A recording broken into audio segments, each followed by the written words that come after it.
Des émotions humaines, nous allons passer au cerveau des animaux. Nous sommes de plus en plus comme des poissons dans l'eau, dans ce bocal intellectuel, que dis-je, dans cet océan épistémologique du concours Mathèse en 180 secondes. Et on poursuit notre voyage désormais aquatique avec Léonore Bonin.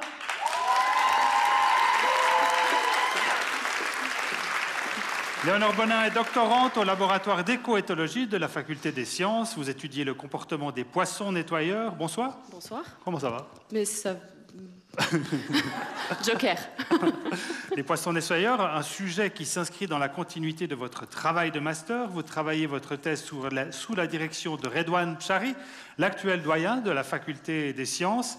Vous venez de Draguignan, vous avez étudié pour votre bachelor à Marseille avant de rejoindre Neuchâtel et Lunineux pour votre master, puis le doctorat. Et vous vous passionnez pour les cerveaux, quelle que soit leur taille. On découvre tout cela en vidéo.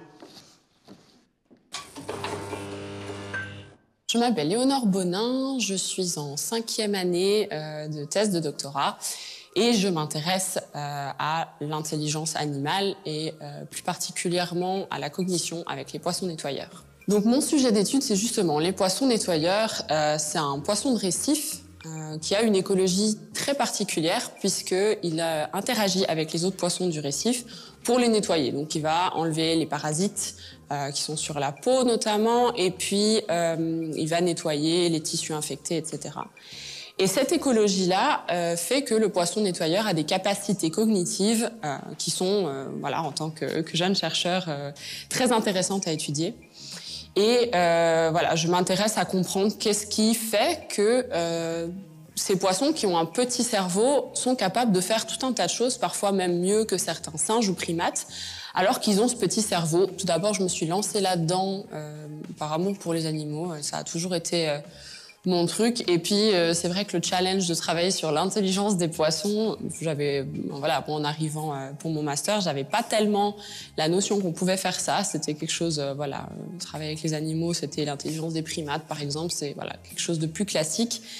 Et quand voilà, j'ai découvert ce modèle par mon travail de master déjà, qui m'a beaucoup passionnée, je me suis dit que voilà, j'avais aussi envie de faire ça et de quelque part de pouvoir avoir la possibilité de montrer qu'un poisson c'est plus qu'un poisson, plus que cette vision qu'on peut avoir du poisson dans l'assiette ou de l'animal un petit peu limité intellectuellement. Alors pour moi, ma thèse en 180 secondes, c'est vraiment un moyen déjà égoïstement qui est très formateur parce qu'on apprend plein de choses, on a la possibilité de participer à des séances d'entraînement, à des coachings, etc. Donc juste personnellement, c'est très enrichissant. Mais au-delà de ça, il y a vraiment cette partie vulgarisation de ce qu'on fait qui, voilà, moi, c'est personnellement quelque chose que j'ai toujours eu envie de faire. Et je trouve que c'est vraiment une partie qui est très importante et qui presque devrait être obligatoire, en fait, dans la science. Bon, déjà, rien que, voilà, de retravailler un peu sur la matière, en fait, de mon doctorat avec un œil un petit peu qui n'est plus 100% scientifique, mais qui est aussi essayer d'avoir un œil externe sur ce qu'on fait. Je trouve que ça a tendance à remettre un petit peu les choses en place. Donc vraiment, juste pour la préparation, déjà, c'est très enrichissant. Et puis pour la suite, bah voilà, c'est aussi chouette d'être mis en contact avec d'autres gens qui font d'autres types de sciences. Et puis bah après, s'il y a une victoire à la clé, c'est toujours ça de gagner, on verra bien. Le premier rapport à mon doctorat, c'est évidemment les animaux. Je suis une grande amoureuse des animaux, qu'ils soient terrestres, marins, dans les airs, voilà.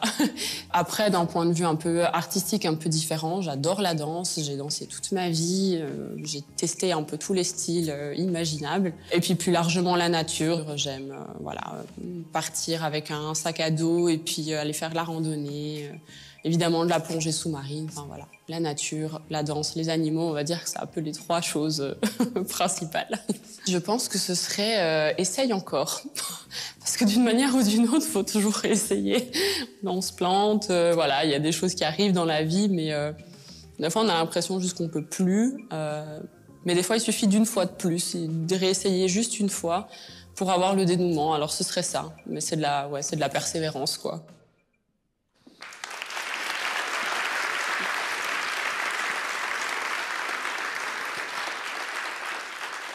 Éloge de la persévérance avec Léonore Bonin. Vous avez quitté Marseille, la Méditerranée pour Neuchâtel, la Suisse, la proximité des Alpes. Cette Méditerranée, elle vous manque pas parfois? Oui, un petit peu. J'aime bien y retourner en vacances.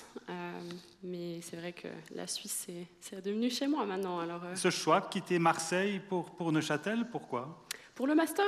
Pour le master, il y avait vraiment cette possibilité d'étudier les animaux, de partir dans des endroits absolument paradisiaques. Donc voilà, vraiment pour le master et la possibilité ici. Parfait. Léonore, pardon. C'est pas grave. C'est jamais arrivé jusqu'ici. Hein. Non, non, c'est vrai. Je suis un peu le mec qui fait les... Mais c'est bien, prenez le stress pour moi, oui, ça je vous le laisse. Allez hop. Léonore, est-ce que vous êtes prête? J'ai le choix? Non, donc je suis prête. La scène est à vous.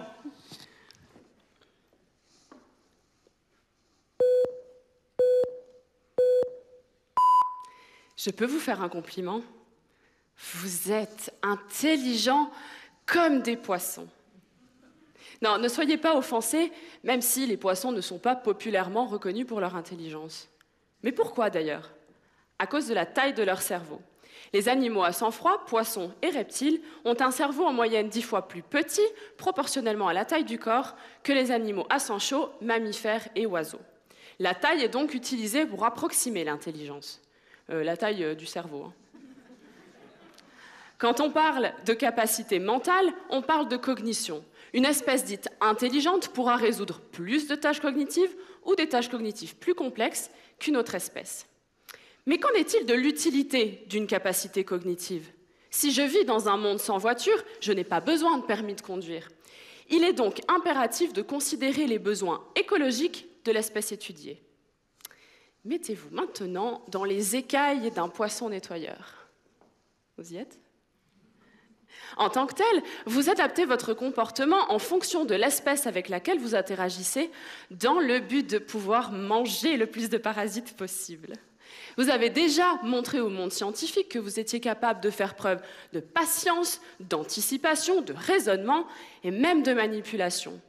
Sur certaines tâches cognitives, vous avez déjà dépassé les primates. Du coup, la science continue de se dire, mais ils ont un tout petit cerveau, il doit y avoir une différence. Et c'est ça que j'ai voulu comprendre. Je suis venue chez vous, en Polynésie française et dans la grande barrière de corail. Je vous ai attrapé avec une épuisette, mis dans un aquarium. Et après m'être assuré que vous vous portiez bien et que vous étiez motivé, je vous ai présenté des problèmes à résoudre. Pour ça, j'ai simplement utilisé un système de choix et récompenses, comme on le ferait par exemple avec un chien. Je vous ai présenté des problèmes simples, mais qui ne répondaient pas à vos besoins écologiques, ou bien des problèmes compliqués, mais dans plusieurs contextes, certains qui étaient pertinents pour vous et d'autres pas, et puis des questions qui visaient plus largement à comprendre comment vous percevez les espèces qui vous entourent. Et vous, mes chers poissons, vous m'en avez donné des réponses. Vos besoins écologiques sont la base de vos capacités cognitives. Vous résolvez des problématiques qui sont très complexes avec des mécanismes qui sont simples. Mais du coup, c'est peut-être ça alors, la différence entre un gros cerveau et un petit cerveau, la façon de résoudre un problème, et pas tellement si on peut le résoudre ou pas. Vous, petits poissons, avec ces mécanismes simples, vous nous avez aidés à comprendre ce fonctionnement et cette importance de l'écologie. Alors maintenant, en tant qu'être humain de nouveau, bon retour parmi nous, si quelqu'un vous redit dans votre vie que vous avez une intelligence de poisson, dites-lui merci. Merci.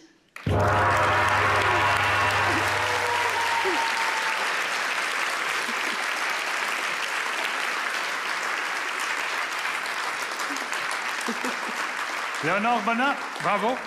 Merci. Difficile d'enlever les écailles, hein? Je sais pas, vous êtes de poisson de nouveau? Un poisson est plus qu'un poisson, avez-vous dit? Oui. Mais en fait, c'est notre regard qui devrait être plus généreux avec les poissons, je pense. Le poisson, il est ce qu'il est, mais c'est la façon dont on le regarde qui devrait changer. Cette passion pour les animaux, ça vient d'où?